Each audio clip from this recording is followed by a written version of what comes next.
شادی کبیر سے کرواؤں گا۔ یہ بات اپنے ذہن سے نکال دو، کیونکہ ہم لوگ اس بات میں بالکل بھی دلچسپی نہیں رکھتے کہ ہم اپنی بہن ریا کی شادی تمہارے بھائی کبیر سے کروائیں گے۔ مبین اور سکندر کی باتیں سن کر ریا بہت زیادہ پریشان ہو جاتی ہے۔ مبین کو اس بات کا احساس ہو جاتا ہے کہ سکندر اور اس کی فیملی والے اب ریا اور کبیر کی محبت کو ایکسیپٹ کر لیں گے، اور یہ نہ ہو کہ وہ ریا اور کبیر کی شادی کروا دیں۔ اگر ایسا ہو گیا تو میری سیاست تو خطرے میں پڑ جائے گی۔ مبین سکندر سے کہتا ہے کہ اگر تم یہ سوچ رہے ہو کہ تم اپنی بہن ریا اور کبیر کی شادی کروا دو گے تو ایسا ہرگز نہیں ہو سکتا۔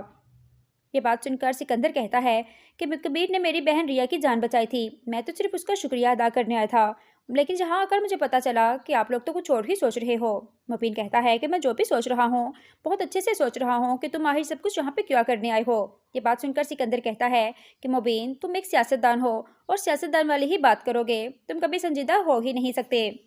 مبین کو صرف اور صرف اپنی سیاست کی نظر آ رہی ہے، اپنے بھائی کبیر اور ریا کی محبت اسے بالکل بھی دکھائی نہیں دے رہی۔ سکندر مبین سے کہتا ہے کہ میں صرف اس کا شکریہ ادا کرنے آیا تھا، ورنہ میرے ایسے کوئی ارادے نہیں کہ میں اپنی بہن ریا